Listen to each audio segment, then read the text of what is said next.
Hello everyone बच्चों, मेरा नाम है Rahi Sharma and I welcome you all in top rankers super grades. हम करने वाले हैं बेटा हमारा sample paper number 1 complete detailed solutions देखने वाले हैं। बायो का ये पेपर देखो, ऐसे हम कुछ ऐसे सेट्स ऑफ सैंपल पेपर कर लेंगे जिससे आपके आने वाले बोर्ड्स एग्जाम में आपको एक्यूरेट और एग्जैक्ट आइडिया रहे कि आखिर किस क्वेश्चन में कितना लिखना है और क्या क्या कीवर्ड्स हैं। तो चलो सेक्शन ए सबसे पहले लेते हैं। उसके पहले हम जान लेते हैं बेटा कुछ जनरल इंस्ट्रक्शंस जो आप लोगों को पता होने चाहिए एग्जाम देने के पहले। क्वाइट ऑब्वियसली है बेटा, ये एग्जाम पेपर आपका टोटल 70 मार्क्स का रहेगा। ये एग्जाम पेपर आपका टोटल 70 मार्क्स का रहेगा।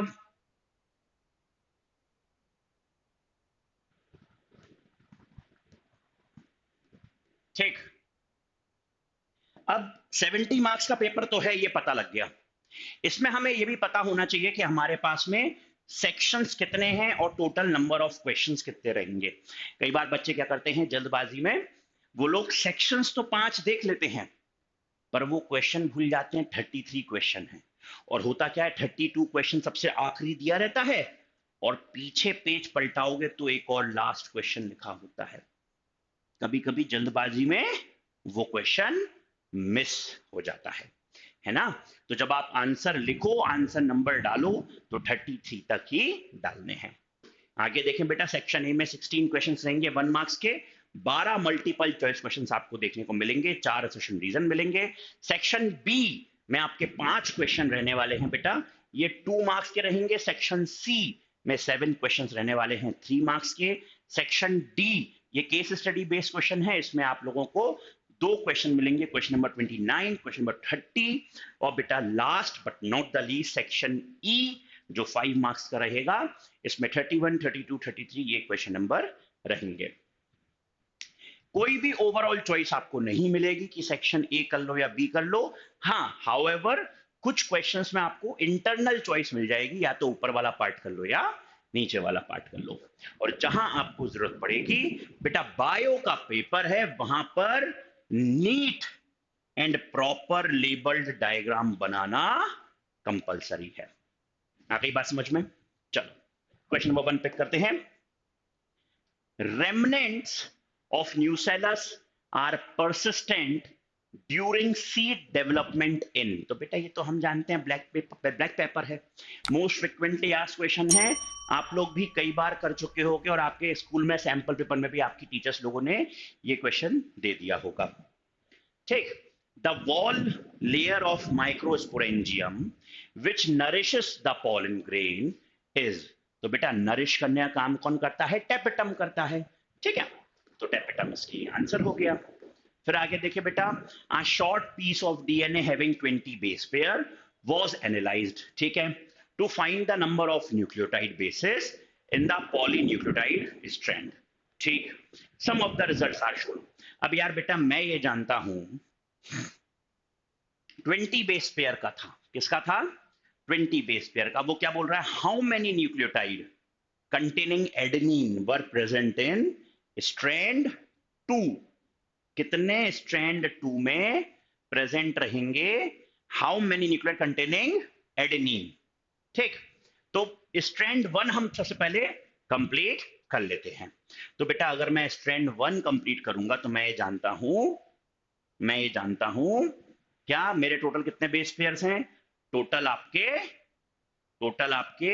कितने बेस पेयर हैं? 20 बेस पेयर का है। अब स्ट्रैंड 1 में अगर 4 एडेनिन हैं तो बेटा स्ट्रैंड 2 में देखो, स्ट्रैंड 1 में अगर 4 एडेनिन है, मैं यहां पर स्ट्रैंड 1 स्ट्रैंड 2 दो रख के सॉल्व कर लेता हूं। स्ट्रैंड 1 स्ट्रैंड 2, ठीक है। अब हमें निकालना है स्ट्रैंड 2 में कितने, how many nucleotide containing adenine were present. ठीक है, तो स्ट्रैंड 1 में मैं जान रहा हूं 4 एडेनिन है। तो बेटा अगर 4 एडेनिन स्ट्रैंड 1 में है तो ये बात सीधी सी है कि 4 थाइमीन स्ट्रैंड 2 में अपने आप आ जाएंगे, क्योंकि बेटा डीएनए में एडेनिन जुड़ता है थाइमीन से, साइटोसिन जुड़ता है गुआनिन से ट्रिपल बॉन्ड बनाकर। ठीक है, अब स्ट्रैंड 1 में अगर 4 साइटोसिन हैं तो ये बात तय है, यहां पर 4 गुआनिन आ जाएंगे। आ गए? फिर वहीं बेटा अगर मैं देखूं स्ट्रैंड 2 में मेरे पास में 5 साइटोसिन हैं, तो मुझे ये पता लग गया यहां पर 5 गुआनिन भी रहेंगे। रहेंगे तो बेटा अब बस इनको उठाकर टोटल कर लो, क्योंकि हमारे पास जीसी कंटेंट कंप्लीट दिया हुआ है, कितने साइटोसिन है कितने गुआनिन है वो हमको कंप्लीट नॉलेज दी हुई है। इसको उठाकर किसी भी एक स्ट्रैंड को आप टोटल ऐड कर लो, 4 4 8 8 और 5 हो गए बेटा कितने 13, और हमारे पास में कितने थे total base pairs 20 base pairs थे। तो यहां पर हमको स्ट्रैंड 2 में गुआनिन साइटोसिन कितने रहेंगे वो पता लग गए, 20 में से 13 माइनस कर देना बेटा 7 बेस पेयर्स आपके किसके रहेंगे, एडेनिन के रहेंगे। जब इस टाइप इक्वेशन आएगा तो आपको इसी तरह से उनको सॉल्व करना है, ठीक। अब in a certain species of insect some have 13 chromosomes, चलो भाई ठीक है, and the others have 14 chromosome, चलो भाई ये भी ठीक है। The 13 and 14 chromosome bearing organisms are, अच्छा अब बेटा इंसेक्ट्स में सेक्स डिटर्मिनेशन के लिए XO कंडीशन वाली रहती है, जहां पर O का मतलब है कि O कोई क्रोमोसोम नहीं आया है, वहां पर कुछ भी नहीं आया है, ठीक है। और हम ये जानते हैं कम नंबर किसमें रहते हैं, मेल्स में रहते हैं, तभी तो हम वो पार्थेनोजेनेसिस वाली बात बोलते हैं ना, है ना। विदाउट फर्टिलाइजेशन डेवलपमेंट हो जाता है किसका, आपके मेल्स का, ठीक। तो बेटा इसका आंसर क्या हो जाएगा, ए इसका आंसर रहेगा। जिनमें 13 क्रोमोसोम है वो रहेंगे मेल और 14 वाले रहेंगे बच्चों फीमेल। आगे बढ़ते हैं। At a particular locus the frequency of Aleel is 0.8, ठीक है भाई मान लिया, एंड दैट ऑफ अलील छोटा ए इज 0.2, ठीक है भाई, ठीक। What would be the frequency of heterozygotes in a random mating population at equilibrium? तो बेटा इसको हम ऐसा लिख सकते हैं ना, a स्क्वायर प्लस छोटा a स्क्वायर प्लस 2AA, ठीक है, ये लिख सकता हूं मैं, ठीक। अब मैं ये जानता हूं कि भाई मेरे को ये तो आपके हो गए क्या, होमोजाइगोटिक कंडीशन हो गई, ये हो गया हेटेरोजाइगोटिक कंडीशन। तो इसमें क्या है 2 मल्टीप्लाइड बाय बड़ा ए कितना है 0.8, ठीक है, छोटा ए कितना है 0.2, सॉल्व करूं मैं इसको तो क्या आएगा बेटा 2 8 जा 16, 0.16 इंटू 2 0.32 आएगा, 0.32 हमारा आंसर होना चाहिए। हाँ बेटा देखो पहला ही ऑप्शन आपका सही आंसर है। आई बात समझ में, इसको इसी तरह से सॉल्व करते हैं। अगला क्वेश्चन पिक कर रहे हैं, variation cause due to mutations are, बेटा जो वेरिएशन ड्यू टू म्यूटेशन आते हैं हम उनको क्या बोलते हैं, वो रैंडम रहेंगे और वो डायरेक्शन लेस रहते हैं, कोई स्पेसिफिक डायरेक्शन में वेरिएशन नहीं कॉज होगा, ठीक है, ठीक। चलो नॉन डायरेक्शनल या डायरेक्शन लेस। अब आता है बेटा which is smallest part of DNA molecule that can be changed by a point mutation। तो बेटा DNA मॉलिक्यूल में सबसे छोटा पार्ट जिसमें हम लोग चेंजेस लाकर म्यूटेशन पॉइंट म्यूटेशन कॉज कर सकते हैं वो है उसका एक न्यूक्लियोटाइड। अगर हम एक न्यूक्लियोटाइड को डिलीट कर देंगे तो बेटा फ्रेम शिफ्ट म्यूटेशन, एक का इंसर्शन कर देंगे अगेन फ्रेम शिफ्ट म्यूटेशन, अगर एक को हटाकर कुछ दूसरा रख लेंगे तो हो सकता है बेटा नॉनसेंस म्यूटेशन आ जाए, मिससेंस म्यूटेशन आ जाए या साइलेंट म्यूटेशन आ जाए। तो आंसर क्या हो गया बेटा इसका, nucleotide is the right answer. आगे देखते हैं बच्चों। अब हमको एक पेडिग्री एनालिसिस देके रखा हुआ है उसने, ठीक है, what should be the genotype of indicated member, मतलब इसका जीनोटाइप बताइए, ये आपको दिख रहा है फिगर, इसका जीनोटाइप हमको बताना है। ठीक है भाई, ठीक है भाई, ठीक है भाई, ठीक है भाई, ठीक। तो मैं एक चीज तो जानता हूं कि ये गोले वाले जितने भी होते हैं वो सारे कौन होते हैं, फीमेल्स होते हैं, और हमारे ह्यूमंस में बेटा मेल और फीमेल में हेट्रोजाइगोसिटी कहाँ देखी जाती है? हमारे यहाँ हेट्रोजाइगोसिटी देखी जाती है फीमेल्स में, ना कि मेल्स में। फीमेल्स में देखी जाती है? नहीं भैया, मेल्स होते हैं एक्स वाई क्रोमोसोम वाले, है ना। फीमेल्स तो होमोजाइगस होती है बेटा। तभी नहीं वो पुराने जमाने में बोलते थे कि भाई ये औरत लड़का पैदा नहीं कर पा रही है, तू हमारे खानदान को आगे नहीं बढ़ा पाएगी, तू हमें लड़का नहीं दे पा रही है।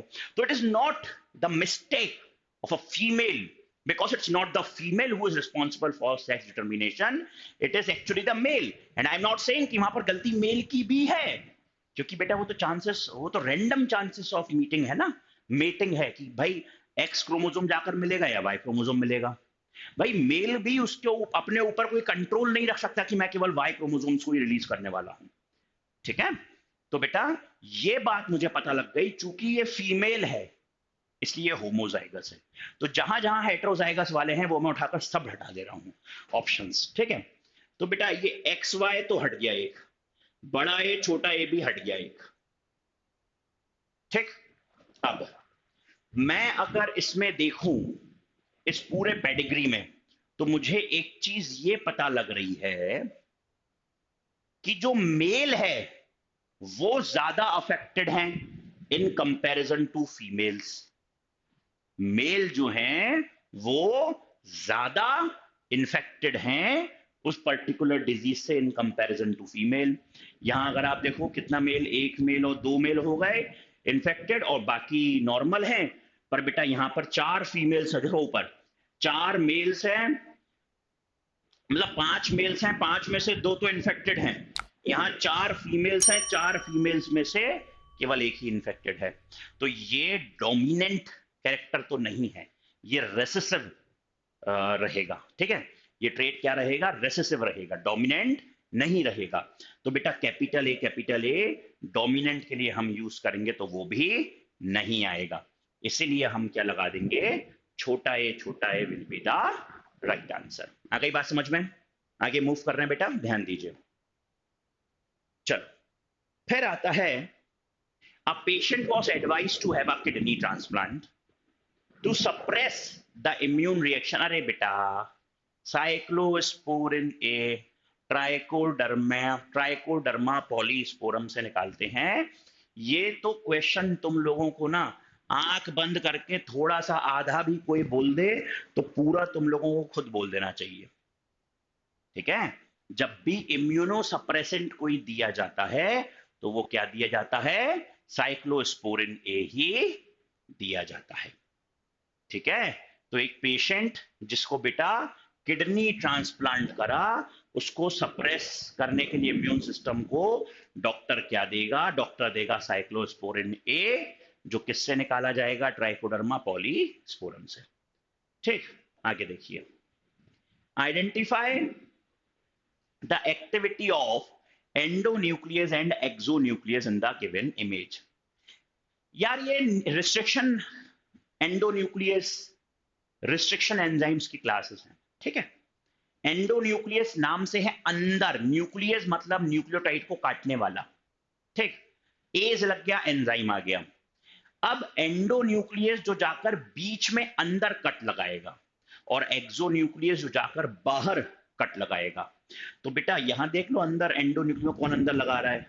यहां पर ए वाले में अंदर लगा रहा है, बी वाला ऑप्शन तो नहीं हो सकता। ठीक है, सी वाला ऑप्शन भी नहीं हो सकता क्योंकि बाहर लगा रहा है, डी वाला ऑप्शन भी हो सकता है, लेकिन ए वाला एक्सोन्यूक्लियस में बाहर कट लगना चाहिए। ठीक है, तो बेटा हमको ये भी पता होना चाहिए कि अब आप कहोगे सर ए और डी देखो दोनों में ही बाहर बाहर ही कट लगा रहे हैं, लेकिन बेटा उस स्ट्रैंड में कट लगता है जो 5 प्राइम टू 3 प्राइम होता है। यहां पर 3 प्राइम से 5 प्राइम वाले में कट लग रहा है, तो ये वाला गलत हो जाएगा। ठीक है, ये वाला क्या हो जाएगा? ये वाला बेटा आपका गलत हो जाएगा। ठीक है, तो हम यहां पर क्या लगा देंगे? Option D will be the right answer. ठीक है, चलो आगे देखते हैं, आगे देखते हैं। चलो, the the main objective of production of pest resistant genetic modified crop is to. बेटा हम जेनेटिक मॉडिफाइड क्रॉप मतलब पेस्ट रेजिस्टेंट जीएम क्रॉप्स क्यों बनाते हैं? हम बेटा पेस्ट रेजिस्टेंस जीएम क्रॉप बनाते हैं ताकि हम पेस्टिसाइड्स का एक्यूमुलेशन फूड चेन में कम कर पाए। क्योंकि हमने पढ़ा था डीडीटी क्या कर रहा था बेटा, बायोमैग्निफिकेशन कर रहा था। और बेटा जैसे जैसे ट्रॉफिक लेवल में ऊपर जा रहा था उसकी कंसंट्रेशन धीरे धीरे बढ़ती जा रही थी। तो बेटा रिड्यूस पेस्टिसाइड एक्यूमुलेशन इन फूड चेन, यही मेन ऑब्जेक्टिव हमारा है बेटा production of pest resistant GM crop के लिए। आगे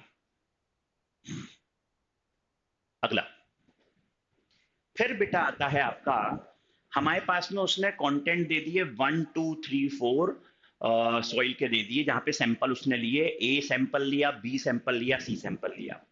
ठीक है, चलो ये सॉइल सैंपल ए हो गया, सॉइल सैंपल बी हो गया, सॉइल सैंपल सी हो गया।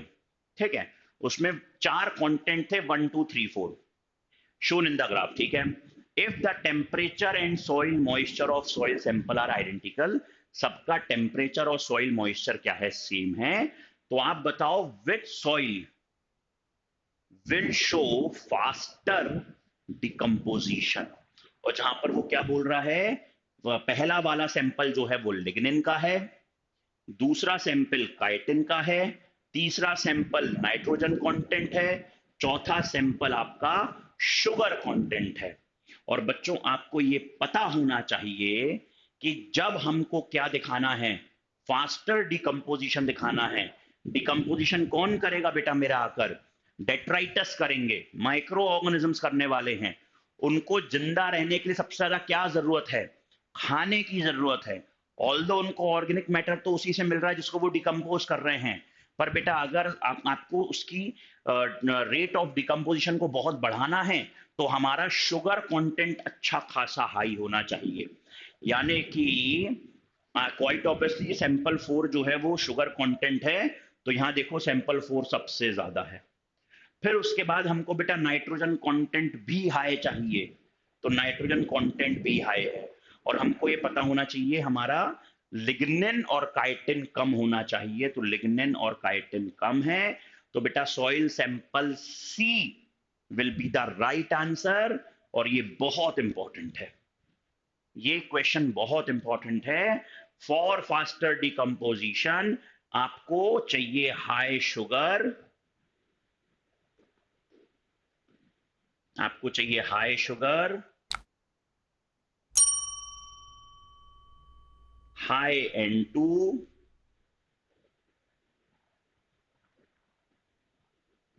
लो लिग्निन एंड काइटिन। आ गई बात समझ में? अगला क्वेश्चन पिक कर रहे हैं, ध्यान दीजिए। अब आते हैं बेटा हमारे, देखो यहां पर 12 multiple choice question section A के खत्म हो जाते हैं। अब इसमें सेक्शन ए में आपको 4 क्वेश्चंस और मिलेंगे, वो है बेटा आपके असर्शन रीजन टाइप के। असर्शन रीजन टाइप के क्वेश्चन कुछ ऐसे होते हैं बेटा जिनमें 2 सेंटेंस दिए रहते हैं, एक होता है असर्शन, एक होता है रीजन। अब इसमें ऑप्शन ए तुम कब लगाओगे, ऑप्शन ए तुम तब लगाओगे जब तुम्हारा असर्शन सही हो, तुम्हारा रीजन भी सही हो, और रीजन करेक्टली एक्सप्लेन कर पा रहा हो किसको, असर्शन को। ऑप्शन बी कब लगाओगे, जब बेटा आपका असर्शन सही हो, रीजन सही हो, लेकिन रीजन करेक्टली एक्सप्लेन नहीं कर पा रहा हो असर्शन को। ऑप्शन सी हम कब लगाते हैं, जब असर्शन तो सही होगा लेकिन रीजन हमारा गलत होगा। और ऑप्शन डी लगाया जाता है बेटा जब असर्शन ही गलत हो। तो बेटा ये आपको देके रखा हुआ है, इस पर बेस्ड अब हम कुछ क्वेश्चन कर लेते हैं। क्वेश्चन नंबर 13 बोलता है बेटा primary endosperm nucleus is diploid. लो भाई, ये प्राइमरी एंडोस्पर्म जो है क्या वो डिप्लॉयड रहता है? नहीं, प्राइमरी एंडोस्पर्म न्यूक्लियस जो है वो हेप्लॉइड है। तो यहां हमारा असर्शन ही गलत हो गया, ये असर्शन ही गलत हो गया, और असर्शन गलत है तो ऑप्शन लगेगा डी। ठीक है, चलो आगे देखो। फिर हम देखें बेटा कि असर्शन बोल रहा है rRNA, ribosomal RNA is synthesised in the nucleus of the cell. हाँ, अगर न्यूक्लियस है तो वो यूकैरियोट्स की बात कर रहा है। किसकी बात कर रहा है? यूकैरियोट्स की बात कर रहा है ना। और हम ये जानते हैं, हाँ, हमारा जो आरआरएनएज हैं वो कहाँ बनेंगे बेटा? न्यूक्लियस में ही बनेंगे, है ना। It is translated with the enzyme RNA polymerase 3। ये गलत है बेटा, आरआरएनए नहीं बनाएगा, ठीक है। तो हमारा रीजन गलत है पर असर्शन सही था, इसलिए option C will be the right answer. अगला देखिए बेटा, अगर अपन लोग क्वेश्चन नंबर 15, तो बेटा वो बोल रहा है smoking can raise blood pressure and increases heart rate. हाँ बेटा बिल्कुल, इसलिए जो लोग इसमें आपके क्या बोलते हैं, जो आपके हार्ट पेशेंट्स हैं उन लोगों को smoking is injurious to health जो डब्बे पर लिखा रहता है उसके, या आपने कहीं कहीं बोर्ड्स में देखा होगा या पिक्चरों में आता है, जब स्मोकिंग हो रही होती है तो लिखा आएगा स्टैट्यूटरी वार्निंग कि smoking is injurious to health. तो बेटा ये बिल्कुल सही है, बढ़ा देता है ब्लड प्रेशर और हार्ट रेट। निकोटीन स्टिमुलेट करेगा एड्रेनलिन ग्लैंड को, हाँ ये सही बोल रहा है। टू रिलीज एड्रेनलिन और नॉर एड्रेनलिन, ये भी सही बोल रहा है। ब्लड सर्कुलेशन में बढ़ जाएगा वो, और ये जाकर बढ़ा देगा ब्लड प्रेशर भी और हार्ट रेट भी। बेटा करेक्टली एक्सप्लेन कर रहा है रीजन असर्शन को। तो जब असर्शन सही होगा, रीजन सही होगा, रीजन करेक्टली उसको एक्सप्लेन कर रहा होगा, तो हम लगाएंगे ऑप्शन ए। होता क्या है बेटा, जब हम स्मोक करते हैं या जब हम कुछ गुटखा खाते हैं तो उसमें निकोटीन होता है। निकोटीन बॉडी में जाएगा और वो सीधे एड्रिनल ग्लैंड को जाकर ट्रिगर करेगा, और वो क्या निकालेगा? वो हार्मोन्स निकालेगा, एड्रिनलिन और नॉर एड्रिनलिन। और ये कहाँ बढ़ा देगा? वो इसका लेवल बढ़ा देगा वो ब्लड में। ब्लड में जैसे ही इनके लेवल बढ़ जाएंगे तो ये जाकर क्या करेगा बेटा? इन रिटर्न ब्लड प्रेशर और आपका हार्ट रेट बढ़ा देगा। तो यही कारण है कि वाई स्मोकिंग से ब्लड प्रेशर हार्ट रेट बढ़ जाता है। PCR is a powerful technique to identify genetic disorders. हाँ बेटा बिल्कुल, अभी तुम लोगों ने देखा होगा कोविड कोरोना वायरस जब आया था, तो अगर तुम लोगों का बेटा कोविड टेस्ट हुआ है तो उन्होंने पीसीआर टेस्ट करा होगा। एक नाक में डालकर करते थे और एक मुंह में डालकर स्वैब लिया करते थे, ठीक है। तो एक से तो रैपिड टेस्ट हो जाया करता था और दूसरे वाले से बेटा पीसीआर टेस्ट होता था। पीसीआर सबसे बेस्ट टेक्निक है to identify a particular pathogen present in a particular sample और नॉट। हाँ सही बोल रहा है, PCR can detect mutation in low amount of DNA and this is the right reason for assertion. होता क्या है, छोटे से छोटा बारीक से बारीक म्यूटेशन भी डीएनए में, मतलब कम अमाउंट ऑफ डीएनए में भी पीसीआर ढूंढ लेता है। उसका नाम ही है पॉलीमरेज चेन रिएक्शन।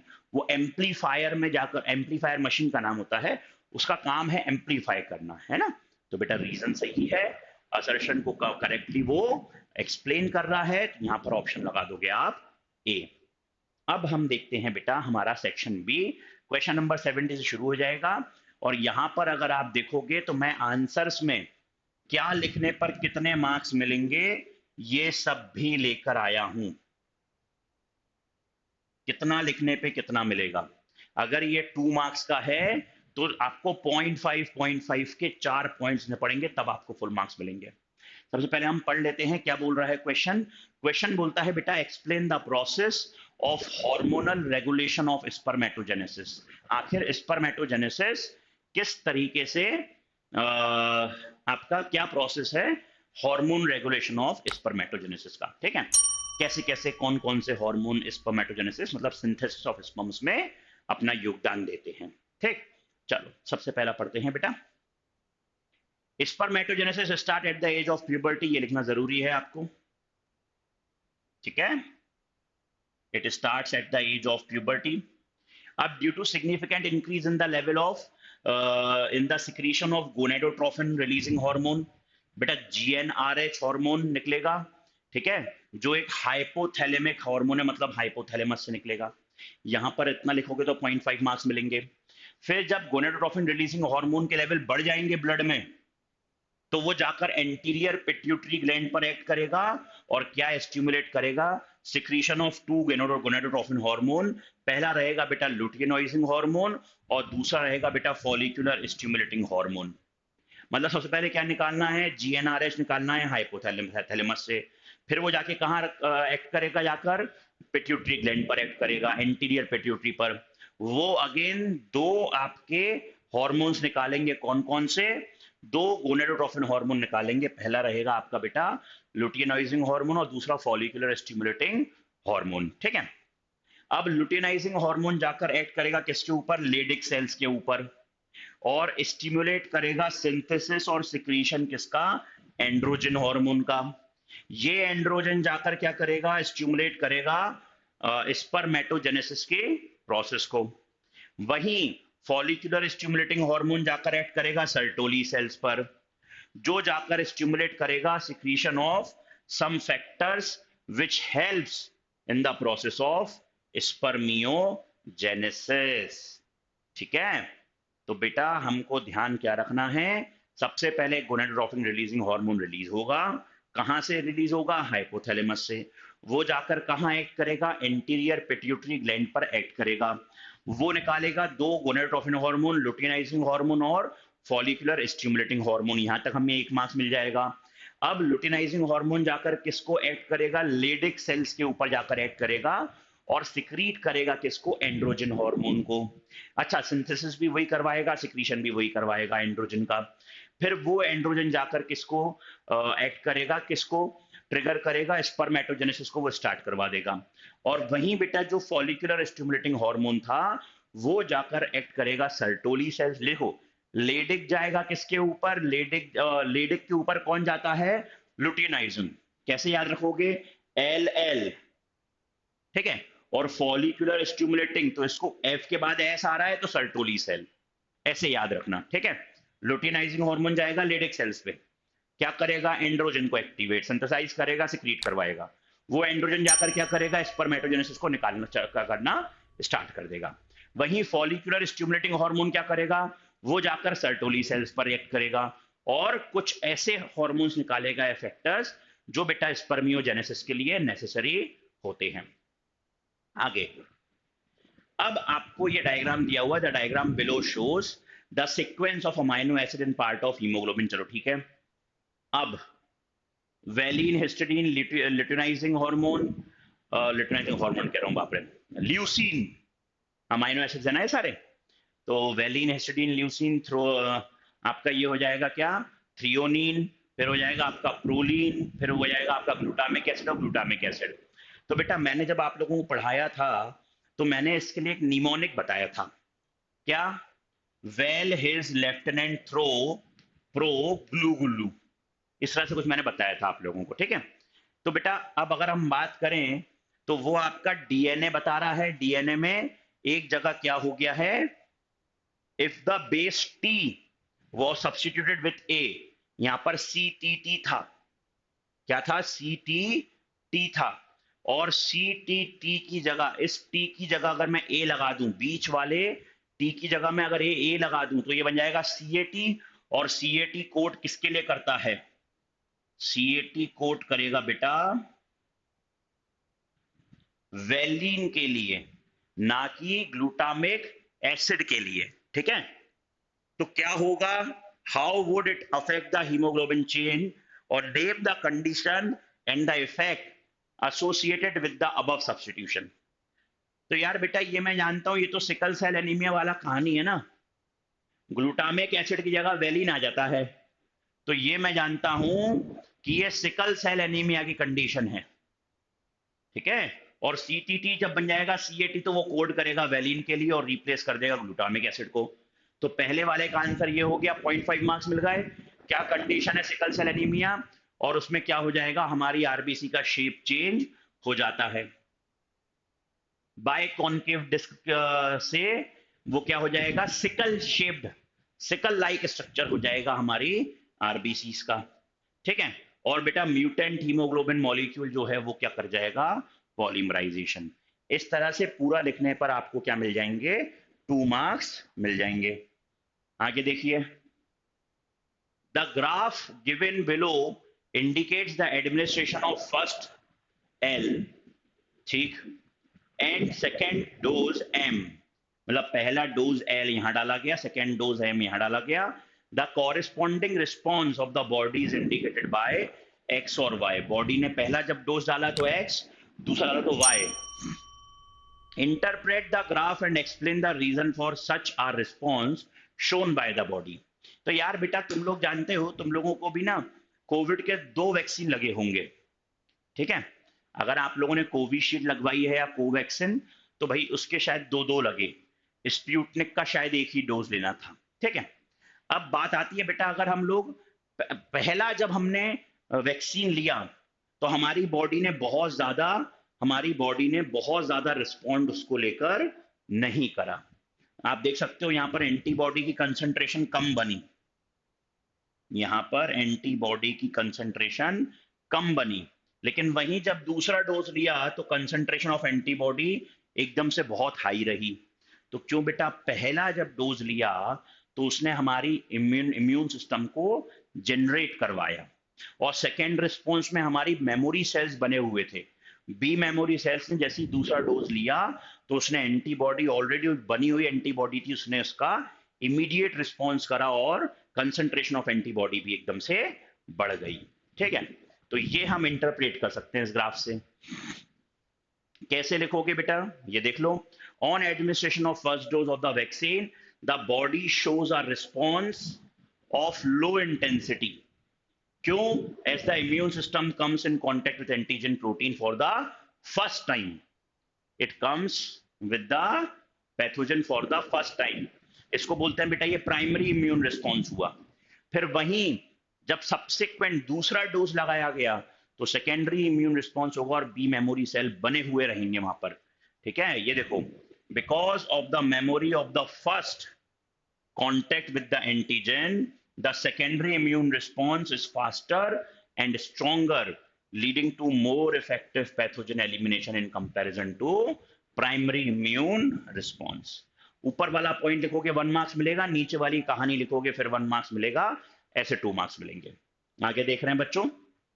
अब वो आपको वापस एक इमेज बता रहा है, द इमेज गिवन बिलो, ये वाली इमेज रही, shows the result of plating bacteria in chromogenic medium after incorporating the gene of interest in plasmid।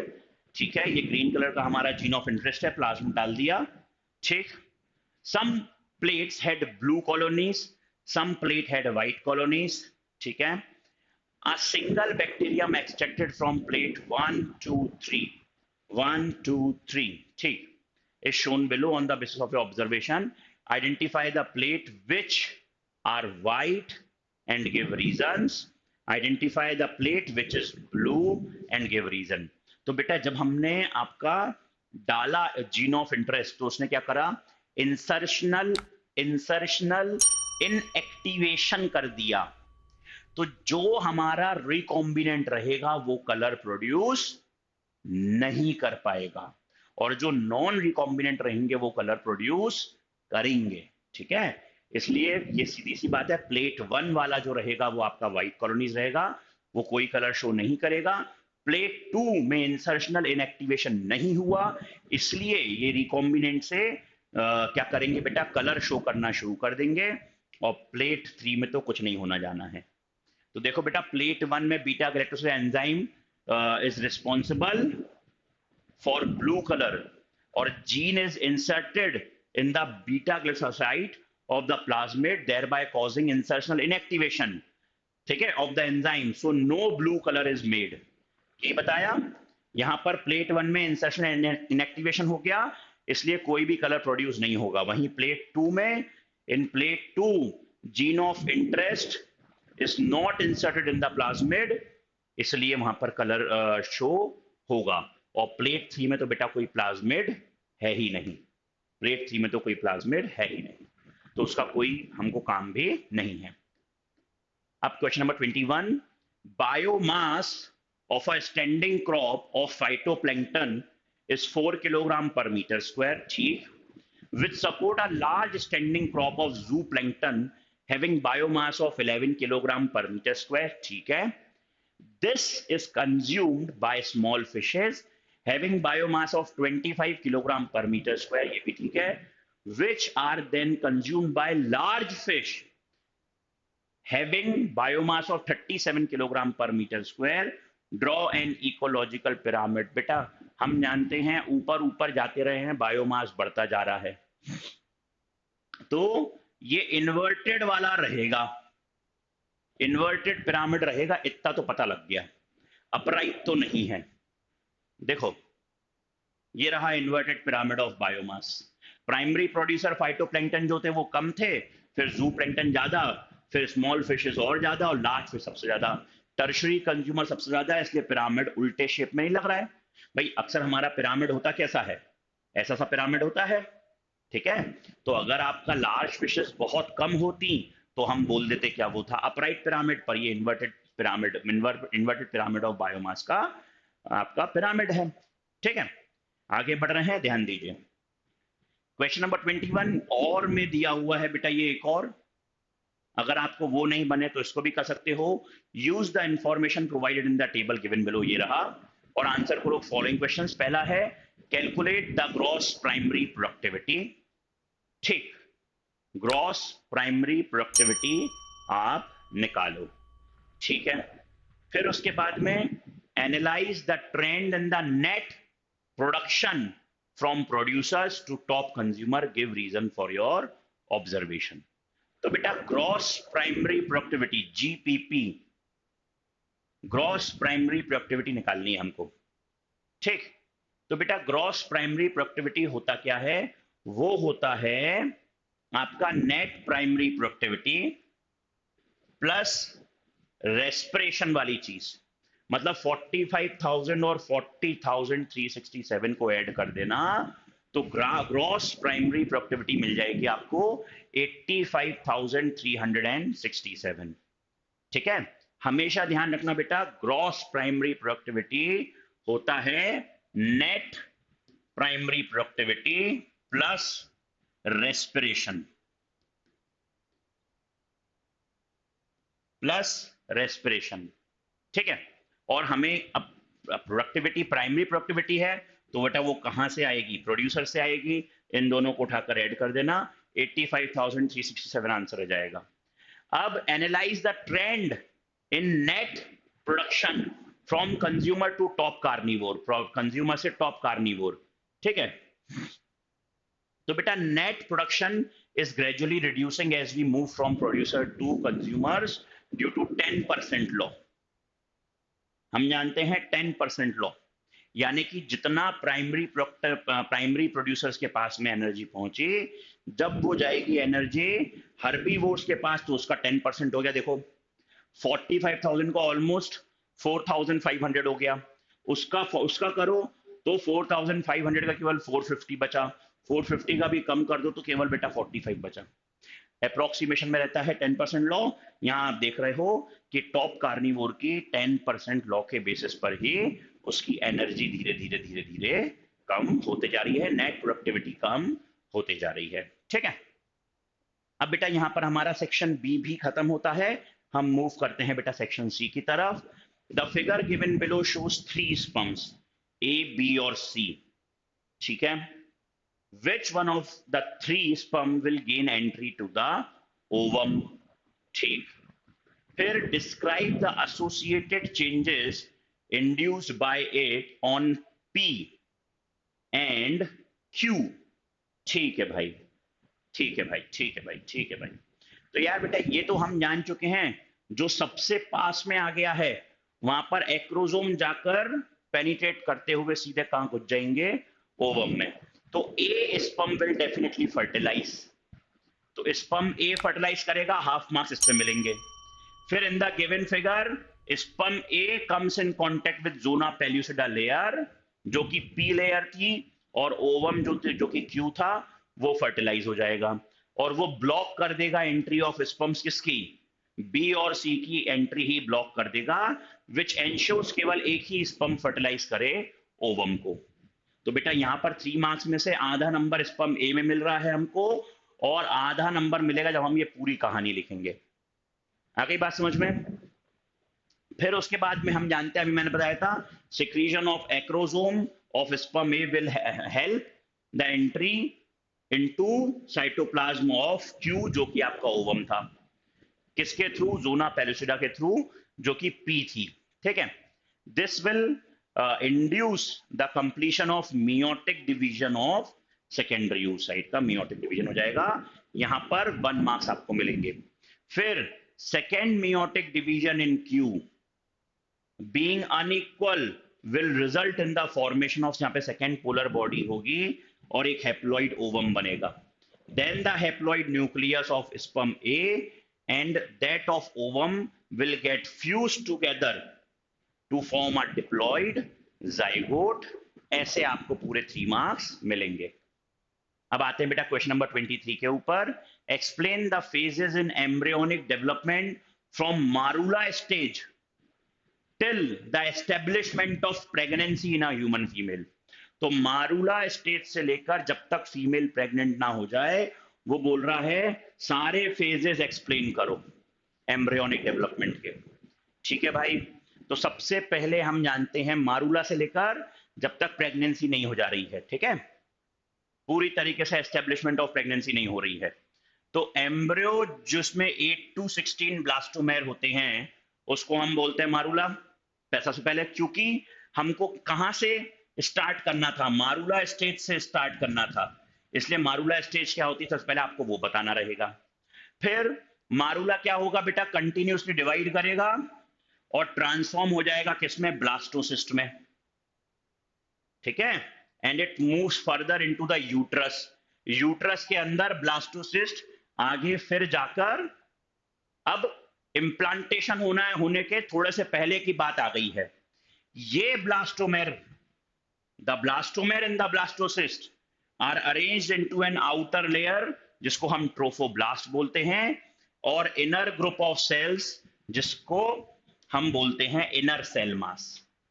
ठीक है, अब क्या होगा बेटा, trophoblast blast layer then gets attached to endometrium, और जो इनर सेल मास है वो डिफरेंशिएट हो जाएगा एम्ब्रियो में। तो ट्रोफोब्लास्ट जाकर इंप्लांट हो जाएगा कहां, एंडोमेट्रियम में, और जो इनर सेल मास था बेटा वो डिफरेंशिएट होगा किसमें, एम्ब्रियो में। अब आफ्टर अटैचमेंट यूट्राइन सेल्स जो है वो डिवाइड होंगे रैपिडली और पूरे ब्लास्टोसिस्ट को कवर कर लेंगे, और as a result the blastocyst become embedded in the endometrium of the uterus. इसी को बोलते हैं बेटा इम्प्लांटेशन, और यहां पर प्रेगनेंसी कंप्लीट हो गई। ये पूरे 6 पॉइंट लिखने पड़ेंगे, आधे आधे नंबर के पॉइंट्स हैं, तब जाके आपको 3 मार्क्स मिलेंगे। सबसे पहले क्या बताना है आपको, एम्ब्रियो 8 से 16 ब्लास्टोमेर वाले को मारूला बोलते हैं। मारूला और डिवाइड होगा, क्या बनाएगा, ब्लास्टोसिस्ट बना लेगा। ये ब्लास्टोसिस्ट में बेटा एक आप ये अरेंज हो जाएगा अपने आप को किस तरह से, ब्लास्टोमेर जो ब्लास्टोसिस्ट में है वो अरेंज करेंगे आउटर सेल मास जिसको हम बोलेंगे आउटर लेयर, जिसको ट्रोफोब्लास्ट बोल रहे हैं, और inner group of cell mass को बोलते हैं इनर सेल मास बोलेंगे। और ये ट्रोफोब्लास्ट जाकर फिर अटैच हो जाएगा बेटा एंडोमेट्रियम में, और इनर सेल मास जो है वो और डिवाइड होगा और एम्ब्रियोजेनेसिस स्टार्ट हो जाएगी। अब ये जो अटैचमेंट हुआ है यूट्राइन से, उसमें क्या होगा बेटा, the uterine cell divide rapidly, uterine की सेल जल्दी डिवाइड करेगी और पूरे ब्लास्टोसिस को कवर कर लेगी उठाकर। इस पूरी प्रोसेस को बोलते हैं इम्प्लांटेशन, जो फर्दर प्रेगनेंसी को लीड करता है। अगला question number 24, a pregnant human female was advised to undergo MTP. ठीक, अगर एमटीपी बोला है प्रेग्नेंट वुमेन को और एडवाइस किया गया है, तो यहां पर ऑब्वियस सी बात है उसकी प्रेगनेंसी टर्मिनेट जानबूझकर तो नहीं ही हो रही है। ये डॉक्टर ने एडवाइस कभी पति नहीं करेगा कि चलो एक काम करो तुम ये इसको टर्मिनेट करवा दो। हाँ, ऑब्वियसली अगर अनवांटेड चाइल्ड है जिसको हम नहीं चाहते हैं या पेरेंट्स तैयार नहीं थे, तो उसी के लिए बेटा कॉन्ट्रासेप्टिव मेथड्स है जिनको हम यूज करते हैं।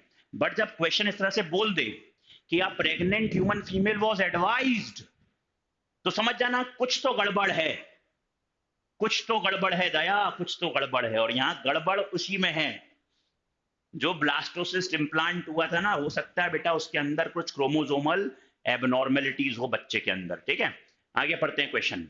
It was diagnosed that the foetus she was carrying had developed from a zygote having 45 chromosome। हमारे भैया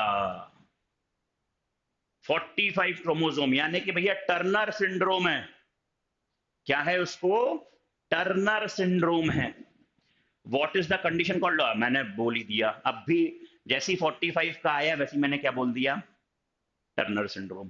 पहला क्वेश्चन भी क्या आ गया, what is the condition called and how does it arise.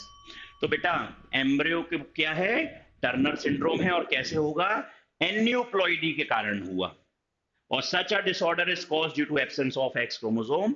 तो 45 प्लस एक्सओ के साथ में बच्चा जन्म लेता है। Why was she advise to undergo MTP, क्योंकि जो बच्चा होगा बेटा वो रूडिमेंट्री ओवरीज के साथ में हो सकता है, या वो फर्टाइल नहीं होगा, उसकी एज ज्यादा होगी नहीं। अब जब बच्चा अगर दुनिया में आ जाता है तो फिर वो कैसा भी हो, कोई भी एबनॉर्मेलिटी हो, माँ बाप का तो अटैचमेंट हो जाएगा। फिर बेटा एक जो बच्चा अपनी लाइफ को कैरी आउट करता है, जैसे जीता है, बाकी बच्चों की तुलना में वो बेटा रिटार्डेड ग्रोथ रहेगी उसकी, मेंटली थोड़ा सा इतना वेल बीइंग नहीं रहेगा, साउंड नहीं रहेगा, और बेटा सीधी सी बात है वो सब डिप्रेशन, इन सब चीज़ों के कारण वैसा बोलते हैं कि अगर क्रोमोजोमल एबनॉर्मेलिटीज हैं तो बेबी ना ही आए इस दुनिया में तो बेहतर है। पर हाँ, ऐसे बच्चे जितने होते हैं ना, सबका गोल मुंह होता है, देखना कभी नोटिस करना। She was advise MTP as the child will have the following problems. पहला, रूडिमेंट्री ओवरीज, बताया था मैंने। पुअरली डेवलप्ड ब्रेस्ट, ब्रेस्ट नहीं रहेंगे। Lack of secondary sexual character, breast ही नहीं है, सेकेंडरी सेक्सुअल कैरेक्टर कहां से आएंगे। डिलेड और no onset of menstrual cycle, और वो रहेगा इनफर्टाइल। ठीक है, कोई भी दो लिखोगे 2 मार्क्स मिल जाएंगे। फिर आता है क्वेश्चन नंबर 25। क्वेश्चन नंबर 25 क्या बोलता है, ध्यान दीजिए, देखिए। The graph below shows 3 types of natural selection. ठीक है, ठीक ठीक ठीक ठीक ठीक। The shaded area marked with arrow show the individual in the population which are not selected. अच्छा ठीक है। The dotted vertical lines show statistical means.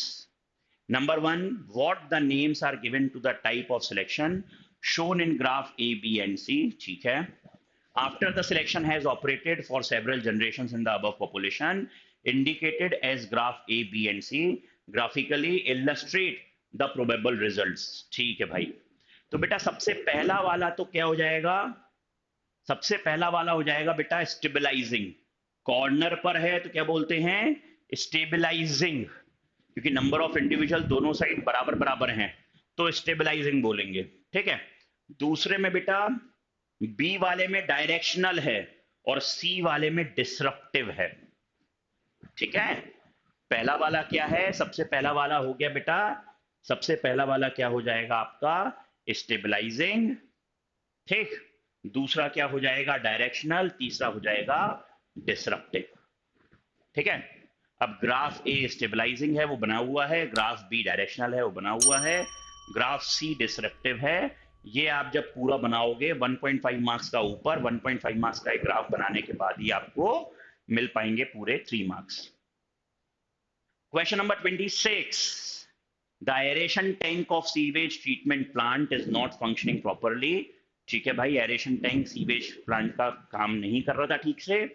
Explain in detail the impact of this on treatment of sewage and biological oxygen demand of the effluent. ठीक है।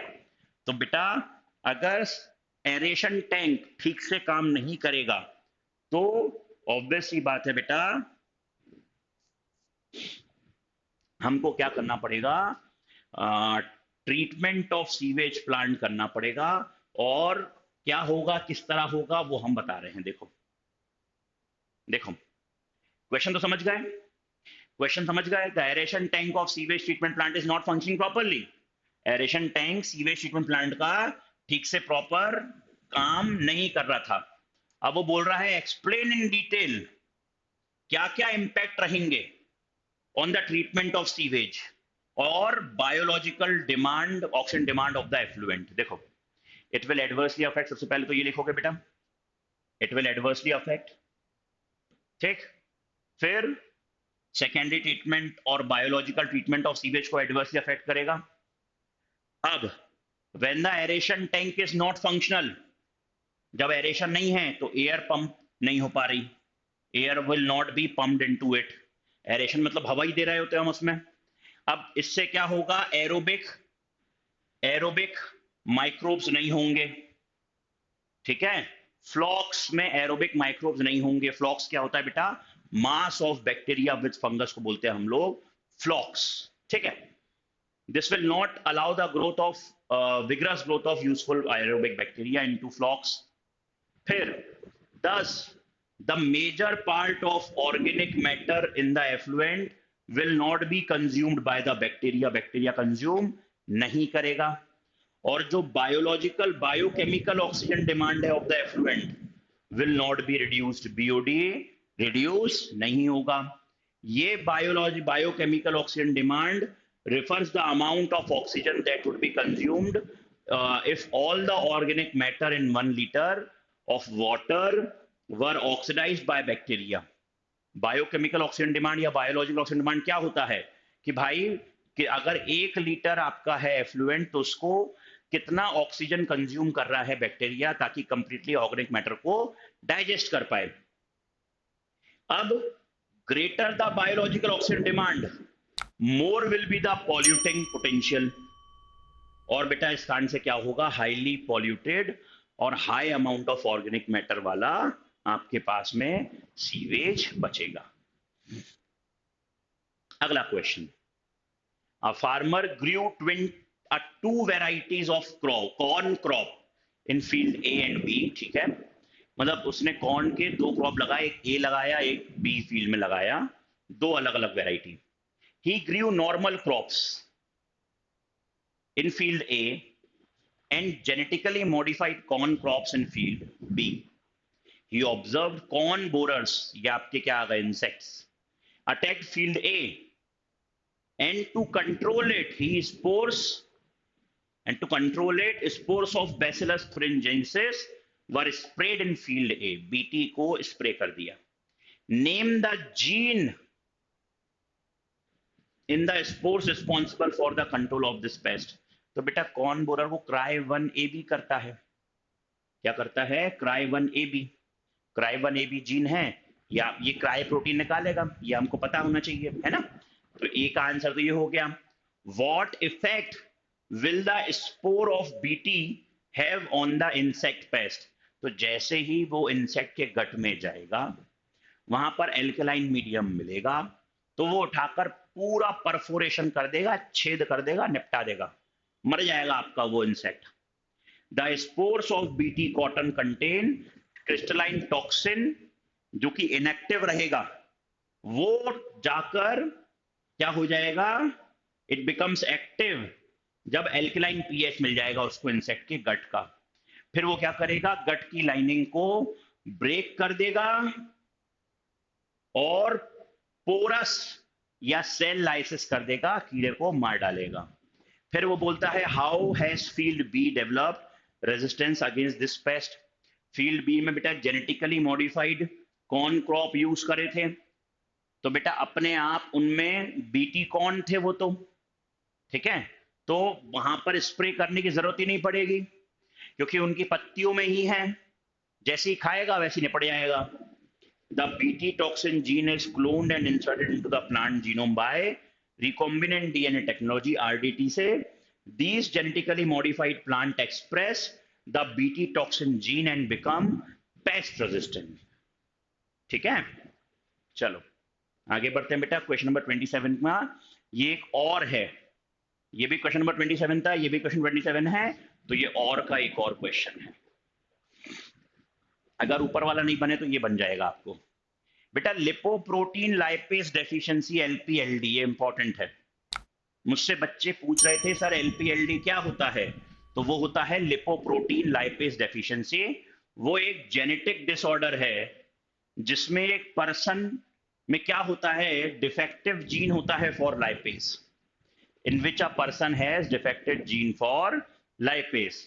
इसमें क्या होगा, high triglyceride रहेगा, stomach pain रहेगा, फैट डिपॉजिट रहेगा skin के नीचे, और इट में eventually effect the liver, pancreas, और ऑब्वियस सी बात है बेटा डायबिटीज होना उसको तय है। The disorder occur if a child acquire defective gene from both parents, जो कि ऑटोजोमल रेसेसिव रहेंगे, और बेटा एंजाइम रिप्लेसमेंट ट्रीटमेंट से is one of the treatment offer to the patient with LPLD. ठीक है, एंजाइम रिप्लेसमेंट ट्रीटमेंट से आप उसको ठीक कर सकते हो। अब what procedure is followed in the enzyme replacement treatment? ठीक है, तो बेटा ये आप लोगों ने पढ़ा होगा, क्या था, हम फंक्शनल एंजाइम उसके अंदर इनकॉर्पोरेट कर देते हैं। तो बेटा आपका पहला वाला क्वेश्चन क्या बोल रहा है, पहले वाले ए पार्ट का भी फर्स्ट पार्ट बोल रहा है what procedure is followed in enzyme replacement treatment. तो बेटा फंक्शनल एंजाइम जो रहेगा, functional enzyme lipase is given to the patient by the injection, injection के थ्रू फंक्शनल लाइपेज एंजाइम दे दिया जाएगा। फिर उसके बाद अगला पार्ट क्या बोलता है, what could be one possible drawback of ERT, एक ड्रॉबैक बताओ। तो बेटा this procedure is not completely curative, 100% curing नहीं होगी, पर बेटा बहुत सारे इसमें प्रोबेबिलिटी रहती है कि पेशेंट को वापस से ठीक कर दिया जाए। ठीक, ये जीन थेरेपी वाली टेक्निक है। ठीक है, how can LPLD be treated using biotechnology, उसको इलेबोरेट करके लिखो। तो बेटा पूरी जीन थेरेपी आपको करनी पड़ेगी, उसके मैक्रोफेज ले लेंगे, फिर उनको उस मीडियम में ग्रो करवाएंगे जहां पर हमारा ये एंजाइम था, फिर एक बार हम उसको इनकॉर्पोरेट कर देंगे वापस से किसके अंदर, चाइल्ड के अंदर। ठीक है, फिर कुछ कुछ टाइम में हर 6 महीने में निकाल निकाल के जीन थेरेपी बार बार देते रहेंगे। ठीक है, तो बेटा this disease can be treated by using gene therapy. Gene therapy क्या है, it is a collection of methods that allow correction of gene defect that has been diagnosed in a child embryo. Here genes are inserted into the person's cell and tissue to treat a disease. Correction of genetic defect involves delivery of normal gene to the individual or embryo to take over the function of and compensate for the non-functional gene. ठीक है, चलो next question number 28, give 3 reason as to why the prokaryotes are not given any figure for their diversity by the ecologist. तो बेटा सबसे बड़ा तो ये है कि क्यों कोई फिगर नहीं मिला। जो मेरे को लगता है, बीइंग अ माइक्रोबायोलॉजिस्ट, मैंने एमएससी माइक्रोबायोलॉजी करी है, गोल्ड मेडलिस्ट हूं, जो मुझे लगता है, पता है हमारे सर हमेशा बोला करते थे बेटा ह्यूमंस को सबसे ज्यादा डर होना चाहिए माइक्रो ऑर्गेनिजम्स का, और हमारे लिए सबसे बड़ी चुनौती आने वाले समय में अगर युद्ध हुआ, वॉर हुआ, तो ऑब्वियसली बेटा न्यूक्लियर वेपन तो है, पर उससे कहीं खतरनाक मेरे हिसाब से 2 हथियार हैं इंसानों के पास में। पहला, आपकी और हमारी इंफॉर्मेशन, डेटा। ये डेटा है, इंफॉर्मेशन है, जो लड़ाई में काम आएगा। मान लो अगर चाइना इंडिया का वॉर होता है और चाइना बीइंग टेक्नोलॉजिकली थोड़ा सा हमसे सुपीरियर होने के कारण उसने हमारी सैटेलाइट्स ही क्रैश कर दी, समझ रहे हो, युद्ध हो रहा है, लड़ाई हो रही है, और आप एक जगह जो आर्मी है वो दूसरे को इन्फॉर्म ही नहीं कर पा रही है कि हम पर हमला हुआ है। अगर हमारी टेक्नोलॉजी ही गई काम से, इंफॉर्मेशन आईटी वाला सेल ही खत्म हो गया, तो कहानी ही खत्म हो जाएगी, वो पूरे इंडिया पे कब्जा कर लेगा। आ रही बात समझ में? और इससे भी बड़ा अगर कोई खतरा होगा तो वो होगा बेटा बायो वॉर, बायो वेपन्स। और इसलिए भी कोई इनके लिए ग्राफ नहीं बना पाते हैं, क्योंकि बेटा हम केवल उतने ही माइक्रो ऑर्गेनिजम्स को जानते हैं जितने हम हमारी लैब में ग्रो कर सकते हैं। और तुम्हें ये जानकर बड़ी हैरानी होगी, ये पानी आप देख रहे हो, बॉटल इतनी साफ सुथरी बॉटल है, बड़ी साफ सुथरी सी बॉटल है, इसको चलो अपन पानी पी लेते हैं। आप लोग भी पानी पी लो, आपके घर में जो बॉटल है उससे जल्दी से पानी पी लो।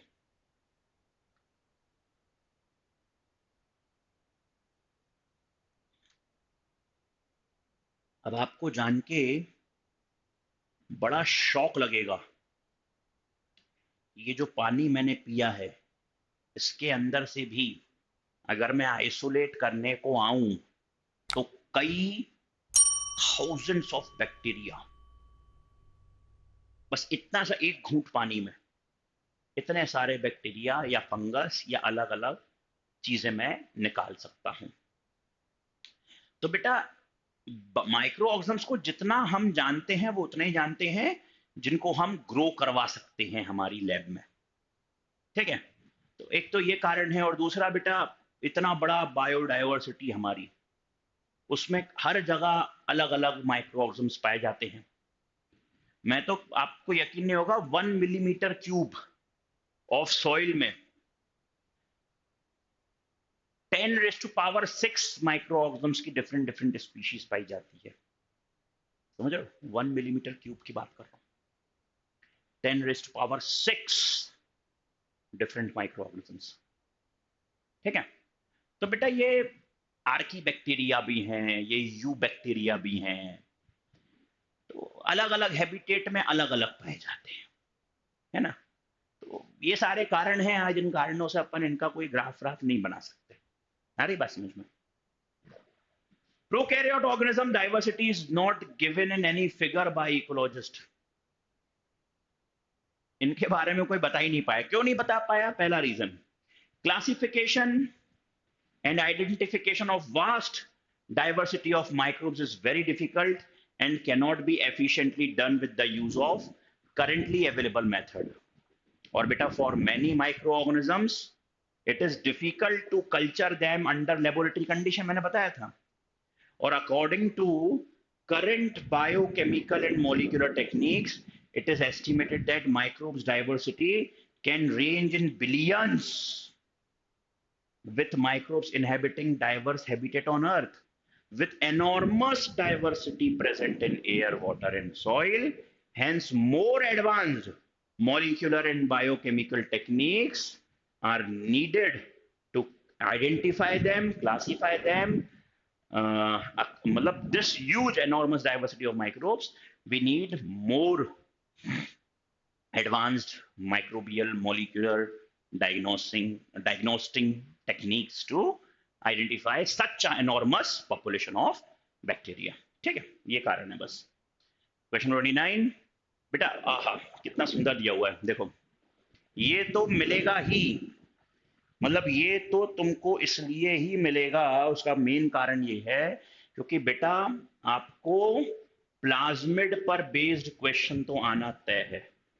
हमने अभी एक इंसर्शनल इनएक्टिवेशन भी देख लिया, अब हमारे पास एक और सेक्शन डी में आ गया, biotechnology is most important chapter. The structure below shows PuC18, ये रहा प्लाज्मिड का नाम, ठीक, which is similar to PBr322, ये हमारी एनसीईआरटी में दिया हुआ है और उसका फंक्शन भी सेम है। However, they differ in some of their restriction sites and number of ORI, ठीक है। The ORI number of PBr322 is approximately 20 और इसका इक्वल टू या मोर देन 100 है। How are PuC18 and PBr322 used in biotechnological studies? और दूसरा question है उसका और में, what will be the impact of if ORI in the above structure gets damaged? ORI is origin of replication, है ना। तो देखो बेटा क्या होगा, पहला वाला भाई, पहला वाला क्या है, बायोटेक्नोलॉजी में इनको कैसे यूज करेंगे PuC18 और PBr322 को। तो बेटा प्लाज्मिड से हम लोग क्या कर सकते हैं, हमारा जीन ऑफ इंटरेस्ट को इंसर्ट कर सकते हैं पहला, और दूसरा हम इसी को ट्रांसफर कर सकते हैं थ्रू वेक्टर हमारे डिजायर्ड जो भी होस्ट है उसके अंदर। ठीक है, अब मान लो अगर वो क्या बोल रहा है दूसरे में, अगर ORI ही डैमेज हो जाए तो क्या होगा। ORI डैमेज मतलब no replication will takes place, मतलब उसकी कोई भी कॉपीज नहीं बनेगी। ठीक है, फिर वो बोलता है बेटा the lac Z gene has many recognition site, study the segment of DNA given below, ये दिया हुआ है और आंसर करो फॉलोइंग क्वेश्चंस को। पहला है 5 प्राइम पर है ATC GTA AAGCTT CAP, ठीक है, और 3 प्राइम से 5 प्राइम वाले पर है TAGCAT TTCGAA अच्छा, पैलिंड्रोमिक सीक्वेंसेस नहीं बन रहे बेटा इन दोनों में। Applying your knowledge of palindromic sequence, identify and mark the possible region where the restriction enzyme X will act। तो बस बेटा इस तरह से बना लेंगे हम, देखो इस तरह से बना लो, ATCGTA AAGCTT या CAT, ठीक है, इस तरह से बना लो, ठीक। और हमारा रेस्ट्रिक्शन एंजाइम कहां कहां पे एक्ट कर सकता है, यहां पर TA है, यहां पर कट कर सकता है, या बेटा यहां पर कट कर सकता है, ठीक है, ये रेस्ट्रिक्शन एंजाइम का काम होगा। आगे देखो, फिर बोलता है restriction enzyme Y was used to extract gene of interest from plant। This gene needs to be inserted in the given DNA segment which has been treated with restriction enzyme X। Will there be a successful recombination? Explain with the reason। ठीक है भाई, तो बेटा हम ये जानते हैं, no as the restriction enzyme need to be same which cut the DNA of the plasmid and the gene of interest from the plant, same होना चाहिए, ठीक है।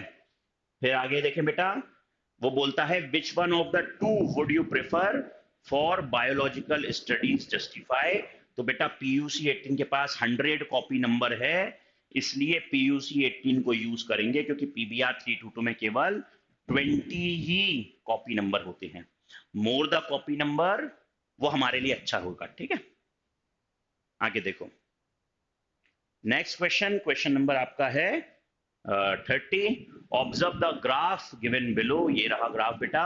The graph represent inter specific interaction, ठीक है, species के बीच का interaction हो रहा है between species of पैरामीशिया competing for the same resources in a culture medium. हमारे पास एक है पैरामीशियम कॉर्डेटम और दूसरा है paramecium Aurelia, were grown in separate culture as well as mixed in the culture। It was found that each species grew in number according to the logistic equation। Which species is competitively superior? Supported with the data provided in the graph। ठीक है भाई, आप ये देखो बेटा, पैरामीशिया कॉर्डेटम जब alone था, अकेला था, तो वो ये वाला इस पे ग्रो कर रहा था, इस वाले पेस पे, ठीक है। और हम जानते हैं पैरामीशियम ऑरेलिया जो है, पैरामीशियम ऑरेलिया अकेला जब था तो वो इस पे ग्रो कर रहा था, लेकिन जब उसको साथ में ग्रो करवाया गया तो बेटा पैरामीशियम ऑरेलिया तो ग्रो करा, लेकिन जो हमारा बेचारा पैरामीशियम कॉर्डेटम था, मिक्स कल्चर में उसकी पॉपुलेशन कम हो गई, क्योंकि पैरामीशियम ऑरेलिया ने ऑब्वियसली क्या सिक्रीट करे, उसके पास में कप्पा पार्टिकल्स होते हैं जो किलर पैरामीशियम उसको बना देगा और निपटा देगा, ठीक है। State the underlying principle for the above result and name the scientist associated with this principle. तो बेटा ठीक है, ठीक है, देखो paramecium aurelia species is competitively superior. क्यों? क्योंकि बेटा in numbers more they are growing more quickly than paramecium caudatum and shows more individual in the same volume of culture per 100 paramecium aurelia in 6 days whereas 60 paramecium cordatum in 8 days, ठीक है। अब फिर competitive exclusion principle यहां पर लगा, which states that two closely related species competing for the same resources cannot coexist and the competitively inferior will be eliminated। ये बेटा Gauss exclusion principle है, ठीक है। फिर सी वाला क्या बोलता है, explain the mechanism in which two or more species competing with each other and can coexist. जो को एग्जिस्ट भी कर सकती है, तो one such mechanism is resource partitioning होता है बेटा, ठीक है, रिसोर्स पार्टनीशनिंग। इसमें क्या होता है, बिहेवियरल चेंजेस कर लेते हैं। जैसे कुछ चिड़ियां हैं, अगर एक ही ट्री पर चिड़ियों को ग्रो करना है, तो कुछ चिड़ियां भाई अपना उठने का टाइम अलग अलग कर लें, ठीक है। कुछ एकदम मॉर्निंग ड्वेलर्स हो जाएंगे, डे ड्वेलर्स हो जाएंगे, ठीक है। डायर्नल्स हो जाएंगे, कुछ क्रेपेस्कुलर रहेंगे, शाम के समय डस्क टाइम पर एक्टिवेट रहेंगे, कुछ नक्चर्नल रहेंगे जो रात के समय एक्टिवेट होते हैं। तो अगर एक ही पेड़ पर सभी को रहना है, मान लो एक ही पेड़ पर 50 चिड़िया रह रही हैं, 50 में से 25 चिड़ियों ने बोला साहब हम मॉर्निंग में उड़ जाएंगे, तुम रात में उठ के खाना खा लो, क्योंकि खाना तो उसी पेड़ को ही है। अगर एक ही साथ खाना खाने पर टूटेंगे तो भाई ऑब्वियस सी बात है बेटा, लड़ाई झगड़ा होगा, आपस में मर मुरा जाएंगे। ठीक है, तो ये ऐसे बिहेवियरल चेंजेस होते हैं। One such mechanism is resource partitioning. If two species compete for the same resources, they could avoid competition by choosing different times for feeding or different foraging patterns to avoid competition and coexist due to behavioral differences in the foraging activities। ठीक है, अब आपको बेटा एक graph दिया हुआ है, ए और B shown below depict interaction between two species। ठीक है, which graph indicates mutualism। बेटा म्यूचुअलिज्म क्या होता है? साथ ही साथ निभाना, साथ ही साथ निभाना। म्यूचुअलिज्म जो ट्राइको, वो अपना ये टर्माइट है ना, ट्राइको आपका ये वो अपना, हाँ टर्माइट्स में जो देखा जाता है, ट्राइकोनिम्फ और टर्माइट, ट्राइकोनिम्फ और टर्माइट में जो देखा जाता है, मतलब साथ ही साथ निभाना, मतलब हर दोनों स्पीशीज एक दूसरे की ग्रोथ में हेल्प करेंगी। तो बेटा ग्राफ ए दिख तो रहा है, टाइम के साथ में ये नॉर्मल चला नॉर्मल चला, जब साथ मिल गए तो दोनों ग्रो करना शुरू कर दिया। यहाँ पर एक को अफेक्ट ही नहीं पड़ रहा है। आ गई बात समझ में? तो graph A as both species grow simultaneously. फिर आता है बेटा सेक्शन ई। अब हम आ गए हैं आपके 5 मार्क्स की क्वेश्चंस पे। Place below are case study of some couples who were not able to have kids. ठीक है भाई, some couples who were not able to have kids, these couples are not ready for adopting or taking gametes from donor. After thoroughly examining the cases, which assisted reproductive technology will you suggest to these couples as medical expert? Explain briefly with justification of each case. Couple 1, test report of female partner। अच्छा, वो उसकी normal reports हैं। Test report of male partner, normal sperms in testis, missing connection in epididymis and vas deferens. अच्छा अच्छा, तो ठीक है ना भाई, हम निकाल लेंगे वहां से और इंजेक्ट कर देंगे उसको फीमेल के अंदर। तो normal reports of female, normal sperms in testis, और जो मिसिंग कनेक्शन था उसके लिए जो असिस्टेड रिप्रोडक्टिव टेक्नोलॉजी रहेगी वो क्या रहेगी? Semen will be devoid of sperms in this case. तो इसमें हम इन विट्रो फर्टिलाइजेशन कर देंगे by collecting the sperms from epididymis followed by ZIFT, zygote intrafallopian transfer करेंगे बेटा, या IUT test tube baby programme के थ्रू। ZIFT में क्या होगा? Is transfer of zygote or early embryo up to 8 blastomere in fallopian tube, and IUT refers to the transfer of embryo with more than 8 blastomeres in the uterus। ठीक है, चलो आगे देखते हैं बेटा हम लोग आगे क्या करने वाले हैं। ब्लॉकेज है अब फेलोपियन ट्यूब में। ठीक, अब फीमेल में फेलोपियन ट्यूब में ब्लॉकेज है और नॉर्मल रिपोर्ट्स है, तो इन विट्रो फर्टिलाइजेशन कर देंगे, IVF। Couple 2, blockage of fallopian tube in the female, normal reported of male. Assisted reproductive technology क्या रहेगी? Blockage of fallopian tube will not allow transform of sperm to the site of fertilisation. तो यहाँ पर in vitro fertilisation followed by IUT, it would involve transfer of embryo with more than 8 blastomere in the uterus। ठीक है, आगे normal report है female की, poor semen parameters हैं in terms of count, sperm count कम है भाई, motility और मॉर्फोलॉजी ये सब कुछ।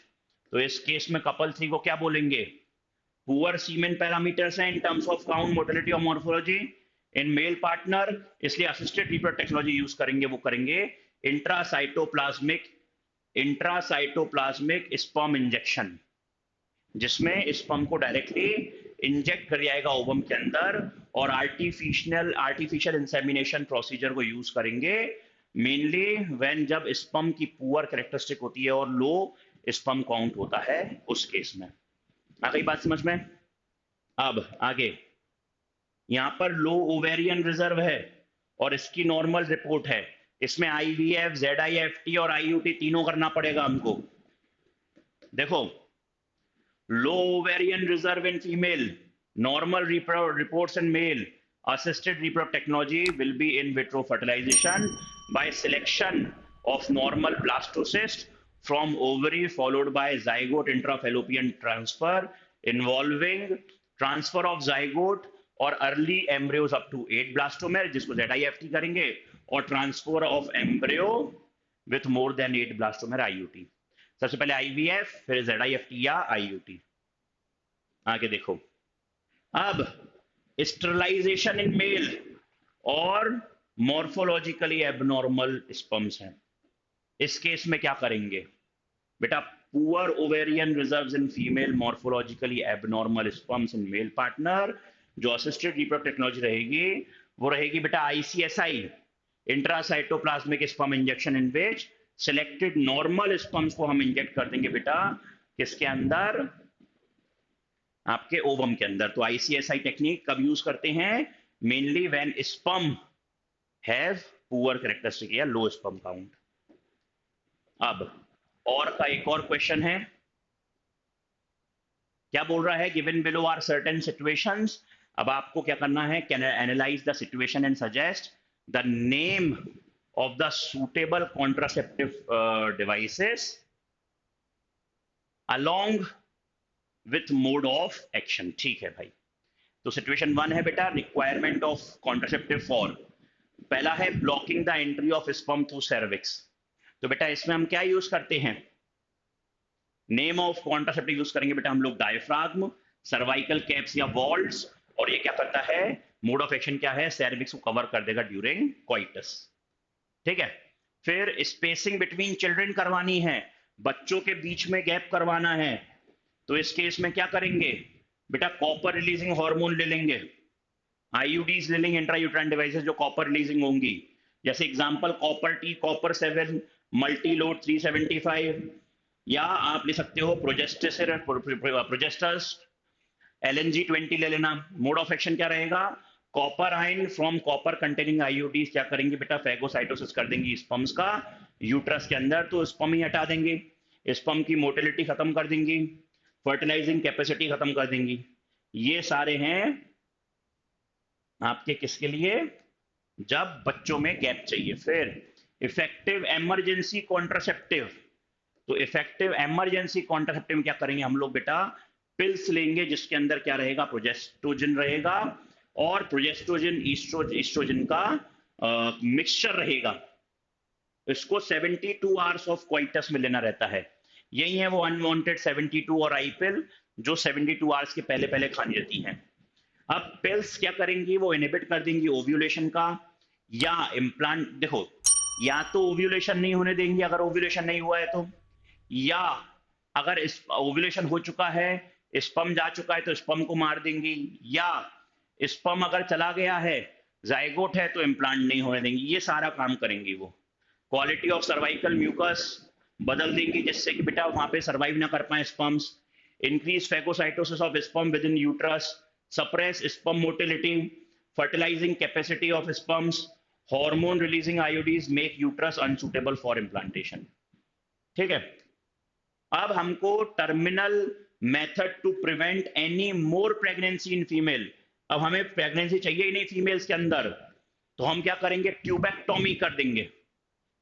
ठीक है, वो ब्लॉक कर देगा गैमेट ट्रांसपोर्ट और प्रिवेंट करेगा किसको? कॉन्ट्रासेप्शन के लिए। अब उसके बाद अगर मेल में स्टेरिलाइजेशन करना है तो वेसेक्टोमी कर देना। क्या करना बेटा? वेसेक्टोमी। ये ब्लॉक कर देगा स्पर्म का ट्रांसपोर्ट।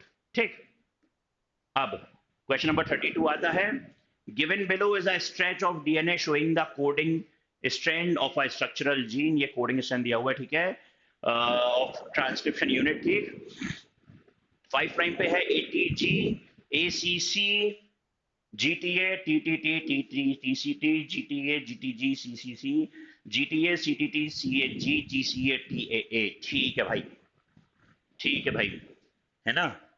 चलो, क्या बोलता है? Right the corresponding template strand and the mRNA strand that will be transcribe along with the polarity. तो यार बेटा ये कोडिंग स्ट्रैंड अगर है तो टेम्पलेट स्ट्रैंड इसका कॉम्प्लीमेंट्री रहेगा। तो टेम्पलेट स्ट्रैंड क्या लिख दूंगा मैं? 3 प्राइम लिखना, यहां पर 5 प्राइम है तो 3 डैश लिखना यहां पर, ठीक है। एडेनिन किससे जुड़ेगा? थाइमीन से।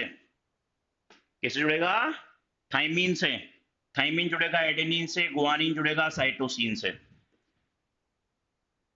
फिर एडेनिन जुड़ेगा थाइमीन से, साइटोसिन गुआनिन से, गुआनिन से गुआनिन साइटोसिन से, थाइमीन एडेनिन से, एडेनिन थाइमीन से, एडेनिन से एडेनिन से, एडेनिन से एडेनिन से, गुआनिन से, एडेनिन से साइटोसिन से, एडेनिन से, थाइमीन से, साइटोसिन से, एडेनिन से, साइटोसिन से, guanine guanine guanine, cytosine, adenine, thymine, guanine, adenine, adenine, guanine, thymine, cytosine, cytosine, guanine, thymine, adenine, thymine, thymine, और ये हो गया 5 ये हो गया टेम्पलेट स्ट्रैंड। अब बेटा एमआरएनए बनाना हो तो एमआरएनए में क्या करोगे? एडेनिन की जगह यूरेसिल आ जाता है बस, तो ये क्या हो जाएगा? यू ए सी यू जे जे, ठीक है, ठीक है, कॉम्प्लीमेंट्री एमआरएनए ही बनेगा। तो बस यहां पर जहां जहां तुमको थाइमीन दिख रहा है ना, उसकी जगह यूरेसिल लगा दो, खत्म कर दो कहानी, ठीक। If GUA of the transcribed mRNA is an intron, अच्छा, depict the sequence involve, intron है तो इंट्रॉन की स्प्लाइसिंग कर देना, हटा देना उसको। Involve in the formation mRNA, the mature process hnRNA क्या रहेगा? तो बताओ आप। तो बेटा ऑब्वियस सी बात है, ये मैंने बना दिया था आप लोगों के लिए। टेम्पलेट स्ट्रैंड ये रहा, और मैंने कहा था जहां जहां पे आपको दिख रहा है, यहाँ पर जहां जहां आपको एडेनिन है टेम्पलेट स्ट्रैंड में, उसकी जगह आपको क्या लगा देना है? यूरेसिल लगा देना है, ठीक है। तो ये हो जाएगा एमआरएनए का, ठीक। चलो अब क्या बोल रहा है? If GUA of the transcribe mRNA is intron, तो आप बताओ बैक्टीरिया और ह्यूमंस में क्या होगा? तो बेटा ह्यूमंस के केस में आपको हमें पता है कि बेटा MGPPP लग जाएगा बेटा कहां पर? 5 प्राइम पर, और पॉली ए टेन लगेगी बेटा 3 प्राइम पर। बैक्टीरिया के केस में कुछ भी ऐसा नहीं लगेगा, क्योंकि वहां पर न्यूक्लियस ही नहीं होता है, तो जो एमआरएनए रहेगा उसका ट्रांसलेशन ही पहले शुरू हो जाएगा ट्रांसक्रिप्शन के, ट्रांसक्रिप्शन होते होते ट्रांसलेशन शुरू हो जाता है। अगला क्वेश्चन है, upon translation how many amino acid will the resulting polypeptide will have justify? तो बेटा 9 अमाइनो एसिड्स रहेंगे, क्योंकि 3 का सीक्वेंस रहेगा कोडोन्स का, तो गिन लेना उठाकर। और UAA जो रहेगा वो टर्मिनेशन या स्टॉप कोडोन है, तो वो आपका क्या नहीं करेगा? वो आपका ट्रांसक्राइब नहीं होगा, ठीक है। आगे देखिए, इन शॉर्ट हॉर्न कैटल, ये और कहा गया बेटा, in short horn cattle the coat colours red और white are controlled by a single pair of alleles, ठीक है भाई। A calf which receives the allele for red coat from its mother and the allele for white coat from its father is called roan, ठीक है। It has an unequal number of red and white hairs in its coat, ठीक। Is this example of codominance or incomplete dominance? तो बेटा हम ये जान रहे हैं कि शॉर्ट हॉर्न कैटल हैं, और जो कोट कलर है वो है रेड या व्हाइट, जो कंट्रोल होता है single by a single pair of allele, उसको कंट्रोल करता है। एक काफ है जिस which receives the allele for red coat from its mother and the allele for white coat from its father is called a रोन।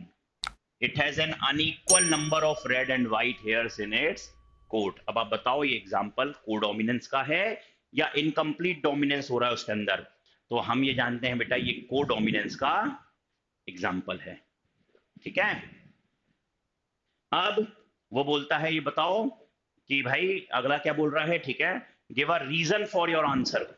तो भाई codominance यहां पर आप बता देना। कोडोमिनेंस एक कंडीशन है in which 2 different allele for genetic trait are express, दोनों के दोनों एक्सप्रेस हो जाएंगे। Individual receives one version of a gene called an allele from each parent.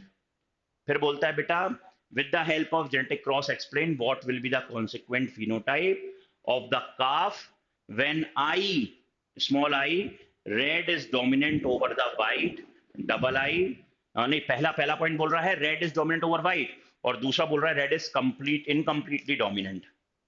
तो बेटा देख लो यहाँ पर प्योर ब्रीडिंग करी है रेड कोटेड कैटल्स में, जिसको कैपिटल आर से रिप्रेजेंट कर रहे हैं। ये रेड है और स्मॉल आर व्हाइट है। तो कैपिटल आर वाला गैमीट क्या देगा, केवल कैपिटल आर, ये देगा केवल स्मॉल आर। तो बेटा हमको मिल जाएगा 1:2:1 के रेशियो में मिल जाएगा। जब डोमिनेंट वाला रहेगा रेड तो 3:1 रेशियो रहेगा। ठीक है, ये आपको यहां पर पता लग गया। और दूसरे वाले में क्या रहेगा बेटा, दूसरे वाले में रेड और व्हाइट है, तो आर और स्मॉल आर यहां पर ले लेते हैं। तो यहां पर इस केस में बेटा जब इनकम्प्लीट डोमिनेंस रहेगा तो रेड कोट और 2 मिल जाएंगे पिंक कोट और 1 मिलेगा व्हाइट कोट। तो 1:2:1 का रेशियो रहेगा। यहां पर बेटा जब इनकम्प्लीट डोमिनेंस रहता है उस केस में आपका फिनोटाइप और जीनोटाइप रेशियो दोनों सेम होते हैं 1:2:1। ठीक है, फिर आता है बेटा question number 33, explain the role of primary and secondary lymphoid organ with the help of suitable example. तो बेटा बता देना सारे प्राइमरी लिम्फोइड ऑर्गन और सेकेंडरी लिम्फोइड ऑर्गन क्या लिखे हुए हैं। लिम्फोइड ऑर्गन्स क्या होते हैं, these are the organs where origin और maturation and proliferation of lymphocytes occur. Primary lymphoid organs आपके होते हैं बेटा बोन मैरो और thymus, where immature lymphocyte differentiate into antigen sensitive lymphocytes। अब बेटा आफ्टर मैच्योरेशन क्या होगा, the lymphocyte migrate to secondary lymphoid organ, जैसे कि स्प्लीन हो गया, लिम्फ नोड हो गया, टॉन्सिल्स हो गया, पेयर्स पैचेस हो गया आपके स्मॉल इंटेस्टाइन में, अपेंडिक्स में।